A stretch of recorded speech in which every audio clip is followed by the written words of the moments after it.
I'm Slade Ham. This is my experiment. That makes this the Slade Ham experiment. Man, we start these things so clever, don't we? Thank you guys for hanging out. I launched this thing a couple of months ago. It's been a lot of fun. It's not going to go anywhere. I'm grateful for you showing up every week. I said I was going to. I had a bunch of stuff. Let's start there. I had a bunch of things.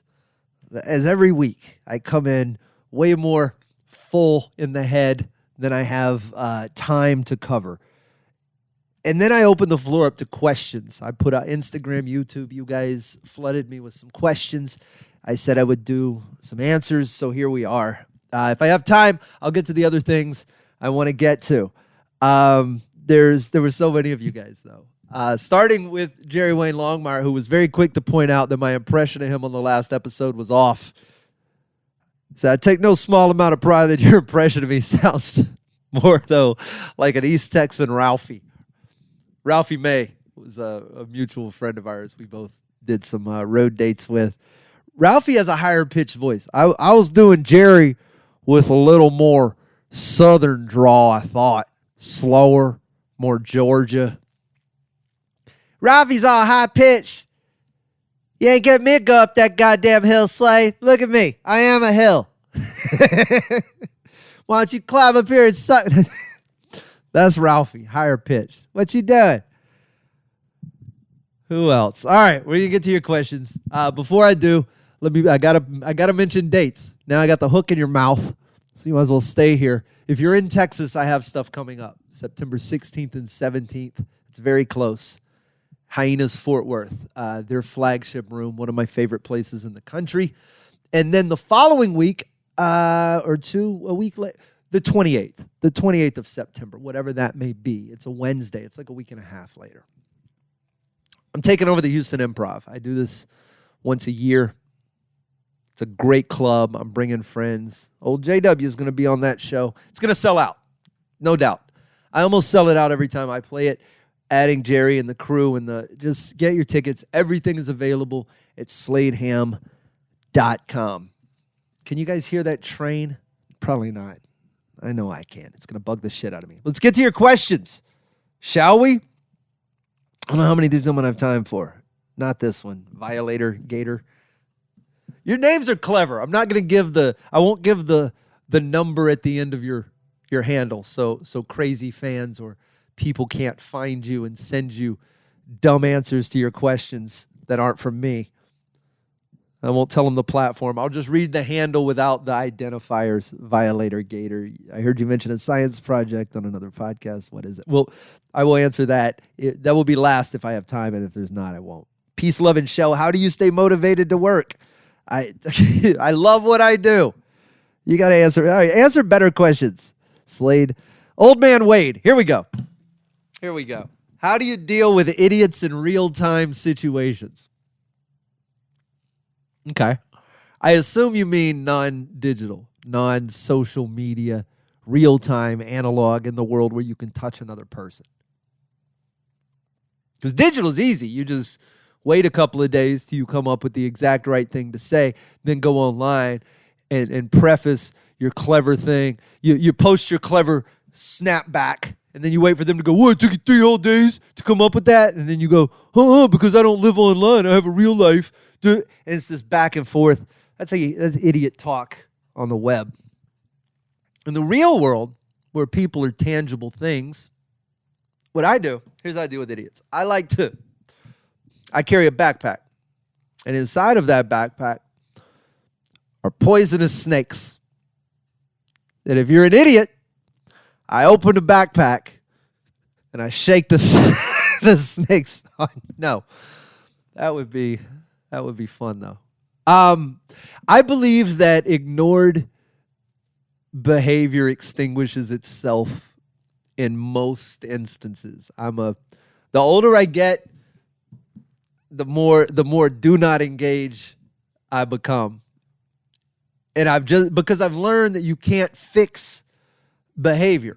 As incorrect as you may find it, it's beyond your capability to undo decades of trauma and bullshit and rationale and justification and ego. You're not going to break all that down in the post office for this one inconsiderate. You just got to ignore it. And I've learned that if you ignore something long enough, it will eventually block you on Facebook. There's your advice. Ignore them, and hopefully they will go away. And then if they don't go away, light them on fire. Old man Wade. That's my advice for you. Paul Odo. Okay, I'll give real names here. Paul Odo, my guest on episode number 8. What have you learned so far from embarking on this solo podcast venture? Ooh, that's good. So Paul was there. Paul and I were in Europe in May when I was discussing or considering launching this show. And he and I, Chase DeRusso, have had some other conversations about it. A lot of struggle trying to figure out what the show was going to be, which direction it was going to go. I test drove episodes and episodes and episodes of things. And I would send them to Chase, and he would give feedback. And it just, trying to figure things out. So for this to become what it's become, to launch it the way I launched it, Paul, I think the biggest thing was I was concerned that I wasn't going to be able to sustain this weekly. And that's always, I preach that a lot, right? Like you have to find your lowest sustainable output. This will come back to some of what Peace, Love, and Shell answered. And that's why I was so short on your answer. I will probably answer it several times throughout this episode. But everything I've done to date, at least in a podcast setting, has really been a group effort. When I do the Whiskey Brothers podcast, we all show up with things. Everybody shows up with a different topic or a different angle of attack, and we all pounce, and it's a writer's room, and everyone's looking for punchlines. But the onus isn't on you to film more than maybe, I don't know, 40% of the episode is the host. The rest of it's these guys. But when you come in here, it's very much like stand-up. You have to be the introduction, and then the setup, and then the punchline, and then the transition into the next subject. And you have to have something to say inside of each one of those boxes. And making sure I was going to be capable of doing that was daunting. I'm still not sure I'm capable of doing it. That's why I should put bold on the experiment portion of this podcast. But no, I think the biggest part, man, is just, to kind of trust fall. You're not going to run out of material or thoughts or ideas as an artist. They keep coming, and it's especially if you free flow them with this frequency where it's kind of 30 minutes of out loud talk every single week. That sort of forces you into a place of high production. And then that comes back to the work element where it's like, if I just let it build up in here, I go crazy. So I got to get it out. So this is all I'm more like a plumber finding a pressure valve or something than I am a comedian. Jeff Canada music. Jeff Canada, a fantastic Texas country artist and good friend. You ever see fireflies while really, really high? Yeah, Jeff. Yes, I have, or I thought I did, or I wasn't sure I did, and then someone corrected me. I think this is just, this has nothing to do with your question anymore, but it is you got to get out every now and again. Find some people that you like. I've 2 years in a row, we did 14ers in Colorado. Myself and a couple of musicians, Jeff being one of them. And some stories I probably shouldn't or won't get into on this episode. I'll save them for a different episode when I'm telling specifically these kinds of stories. But there was a cookie and wasn't even a cookie. I think it was a cake. Anyway, Jeff Canada's fantastic. If you listen to country music at all, you should listen. And if you don't listen to country music, you should look him up. He's kicking ass right now. Who else is on here? Ooh, okay. Nugs and Kisses. You guys have the coolest names. What's your favorite dessert while traveling? All right.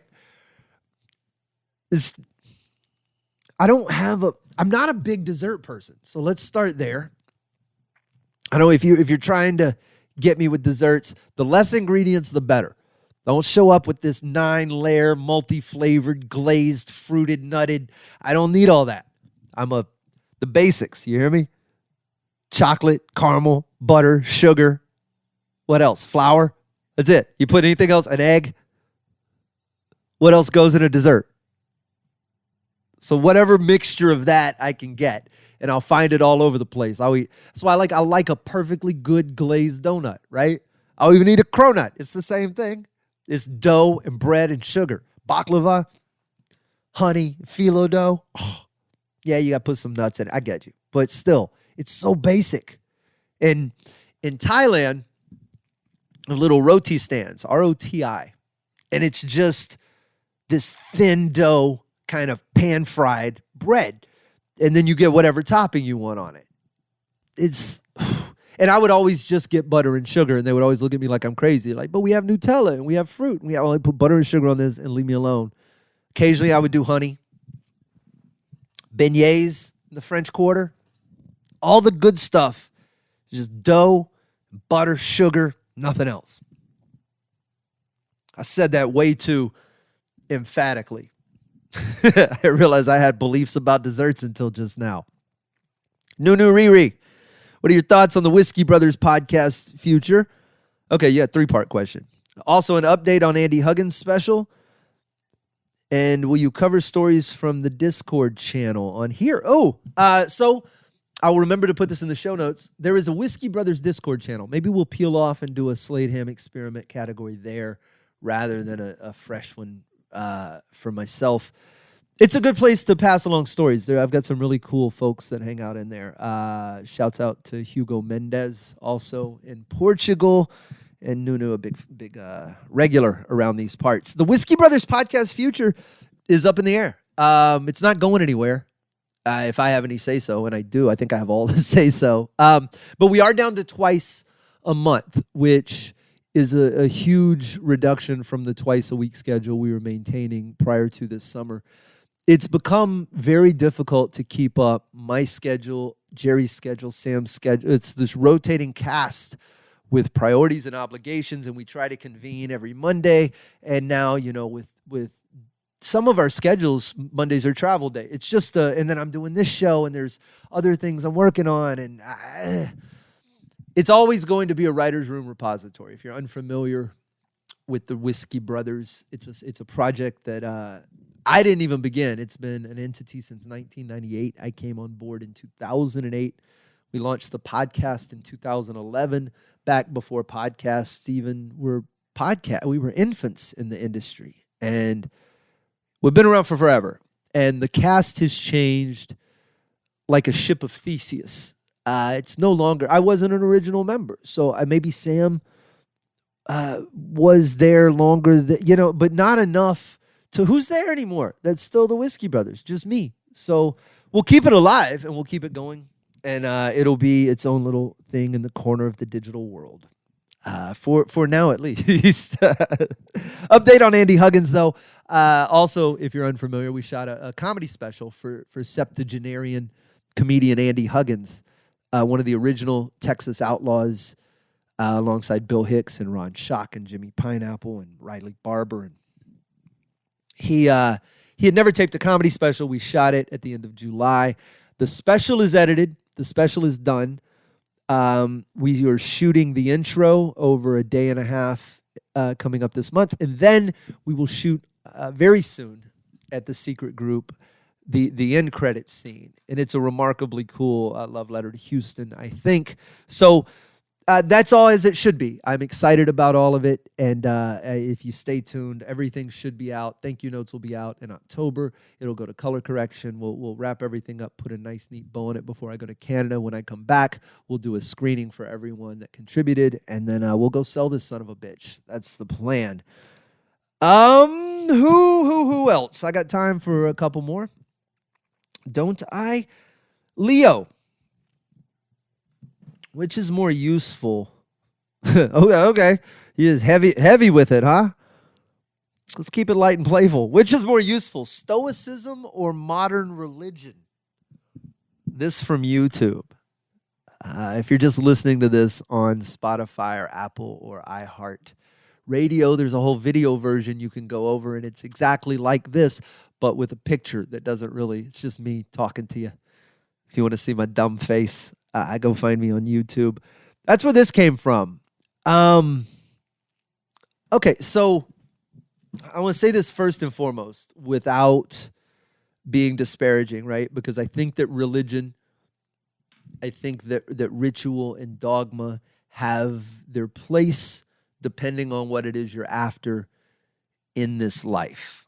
But religion tends to, here's why, and these are apples and oranges. So let's start there. There's no, you can adhere to both in some capacity. They're not mutually exclusive. But I just philosophically don't glean a lot from organized religion. I think the Stoics have brought me much more peace in my life. It's writing I can grasp. It's clear. It's concise. The difference to me philosophically mainly is that religion seems focused on external things while Stoicism is much more internalized. Religion is also focused on all the shit that came before and all the places we're supposed to be going with very little focus on now in terms of practical application. You can argue that, but you'd probably be wrong. Stoicism is very now. It's accountability and responsibility and personal growth. I dig it. And if you're unfamiliar with Stoicism, there's some primers. There's certainly some names you can Google. The big three, I think. It's that stupid train horn. Distracted me. I'm better than this. Marcus Aurelius, the big one. Seneca is another one. And then I will mispronounce his name, but Epictetus. It's easy if you by the time you Google Stoic and EPT, it'll be right there. Diogenes, the dude who lived in an onion barrel. If you've lived a tough life, I would say a tough life, but if life has been like every morning, you're just accustomed to the ball kick, all right, get it in.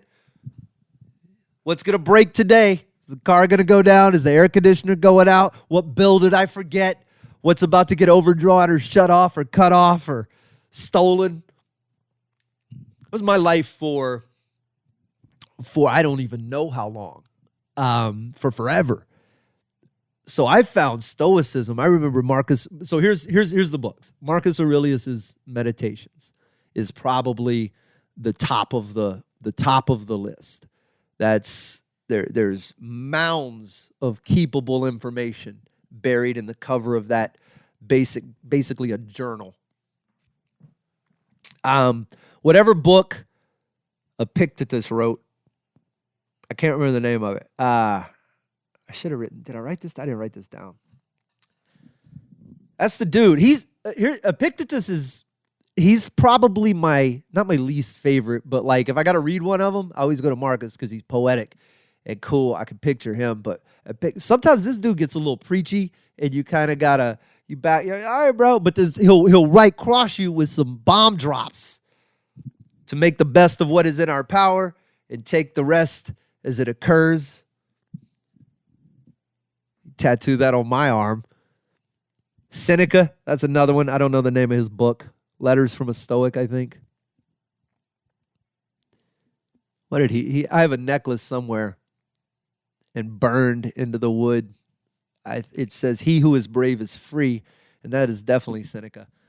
They're some quote-worthy bastards. If you're not into the Stoics, you should look them up. Also, modern. The Daily Stoic is really good if you're listening to podcasts, and then what's his name? Ryan Holiday is an author who writes a lot of modern day, not Stoic books, but books influenced by Stoicism, I guess. What is the name of The Obstacle is the Way, I think is the one I just read. Anyway, really good stuff. So definitely a fan of the Stoics, Leo, and I think there are some fantastic lessons on how you can possibly live a more peaceful life. Very, very focused on not putting blame on the external and taking responsibility for all the shit you feel yourself. All right. One more. McDevitt. Oh, did I save this for last on purpose without knowing? I might have. All right. Best overseas story from entertaining the troops, asks McDevitt. Best, most recent. God. All right, so for starters, there's no way I could narrow this down to one. There's also no way I could even populate the list from which to pull the top stories. Something new or something. All right, you can't. Let's do this one because it's in my head, and I won't have to dig anywhere for the details. I was in Seville, Spain. I didn't start there. We were in Rota before that, and then Morón, which is there's a little military base there that houses a lot of Marines. And the show we did a show this one particular night, and it's the drunkest I've ever been in my adult life. The only way I know how to put it. These Marines destroyed us. The following morning, we got up to go to Seville. It's 8 o'clock in the morning. And it was that kind. I mean, when I say I woke, I was so they were giving us liters of beer and double shots of Jack Daniels. And if you even set your drink down to scratch your nose before you could pick yours back up, they put another one in there, and then they scream at you if you didn't drink both of them. And this would just be a drunken nightmare for the whole evening. And then when I fell asleep, I went outside, I think, to throw up, and it was this would go way better in my room. And then I make it to my room. And it was like one of those, I fell asleep like half. I was like on the nightstand, but my leg was on the bed, but my other leg was in the bathroom. Like I was just Mr. Potato Head all over the room. The next morning, 8 o'clock, the alarm. We got a bus taking us to Seville. It's me, my friend Sam, my friend Brendan, my friend Laura. And this bus is taking us to Seville, and the sunlight's just hitting you in the face. Ugh. It's offensive sunlight. Wake up. It's like poking on your eyelids. And you can put on 4 pairs of sunglasses, and that light's just coming around the corner and in from underneath. There's nothing you can do. So by the time we get to Seville, it's an hour bus ride through the Spanish countryside. We get to Seville. We finally eat some lunch. You start to tough it out, man. I was a dancer back then. I could handle my booze. We got a glass of wine and some steak, big rib sticking lunch. Went walking Seville. You hear the horses clopping, and you go through the Alcazar. Everything smells like fresh oranges. Get a little spring back in your step. We stayed out there till probably 7 or so in the evening. I don't know, maybe 6. It's a full day. We had gotten up at 7 o'clock in the morning. We stayed till it's like 12 hours in Seville. We finally throw in the towel. All right, let's go home. We get back on the bus, hour back to the base. And as we're walking into the room, these Marines, this group of them, comes walking out. And they go, "Hey, y'all were at the show last night." And I was like, "Hey, y'all almost killed us." And they were like, "Dude, we're going out. It's his birthday. Y'all want to come?" And I go, "Where y'all going?" And they go, "Seville." Now, we've been at this for all day long. I'm dead on the inside, the outside. I just want to drag my carcass back up to my nightstand and fall asleep. And Brendan goes, "I got to go inside." And Sam goes, "All right." And once one of us was in, there's no way not to be in. So we climb back in the bus. We book it right back to Seville, a whole nother hour out. We do this fantastic Italian dinner. Still, to this day, probably the best Italian dinner I've ever had. It was in Spain, in Seville. And we drink and we talk, and everybody's we're having a good time. And then we order shots of limoncello, and we finish our dinner, and We wander into the streets of Seville where we bar hop for the next, I don't know how many hours. Shots and stories, and drinks and fun. And we finally get back in the van to go back to the base. It's like 1 o'clock. The driver, sober dude, come on, guys, we got to get back. We'll all go to, wherever they put bad Marines. So we get back in. We're headed back. And it's an hour back. And this is what is the word for it? The Madraguda, I think. That's what there's a Spanish word for that time of night between midnight, 4 a.m. It's a cool time of night. We all have to pee. So we get the van guy to pull over. He pulls over and it's this field. Everything's just empty. Just fields. We pull off. It's pitch black. And everybody kind of fans out. 3 comics, 5 Marines. We fan out into the field to pee. Nobody says anything. You're standing there and you look up and it's just your eyes start to adjust. And it's the most stars I think any of us had seen in a long time, if ever. Just crystal clear night. Nobody says anything, but nobody goes back to the van either. We all just kind of take a few steps back so we're not in the pee. We back up. Everybody just kind of sits down and just stares at the sky like we knew. And the van door was open. And I remember Tracy Chapman's Give Me One Reason is playing, sticking in my head, that guitar riff, her little sultry voice. I don't know if sultry's the word, but I like her voice. So that was a compliment. If it's not a compliment, I retract the sultry. She's singing. And then these stars were like, oh, the music's playing. They're watching. They start falling out of the sky. Just like we're in the middle of a meteor shower, but it's not a meteor shower. It's just... And we lay there watching, and then this other star comes shooting across. Big cocky star, like it knew. Like, I'm the star of the shit, like literally the star. Comes sliding in and explodes. Boom! And the whole sky lights up white. Like full blown, like you would turn the lights on in the whole world. And you could see the field, and you would see these little sporadic trees across the field, and the rolling hills, and the horizon, and the sky. It was daylight for like a second. And then it just gets pitch black again. And we all, like nobody said anything still. We just all kind of stood up and walked back to the van like God hadn't been throwing fireworks across the sky or some shit.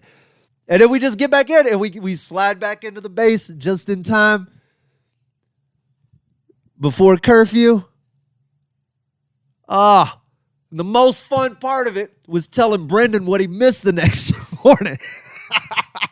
You stayed here and watched AFN, you jackwagon. All right, that's if there's any. Sorry, no science question. Violator Gator, I knew it. I nailed the timing though. SladeHam.com. Tickets to see me in Fort Worth. Tickets to see me in Houston. Please come to the Houston show. We're gonna sell it out. It's gonna be a monster. Myself and Jerry Wayne Longmire. Thank you guys for listening. You're free to comment on just about anything I do. I will find it. I'll get your message, and I'll try to get back to you, or at least address it on here. And if you want to join the Discord channel, we'll put the link to the Whiskey Brothers Discord down there. You can jump in, and we'll start a page specifically for this show and for you guys. So thanks for listening. I'm Slade Ham. Everything me, SladeHam.com. I'll see you on another episode.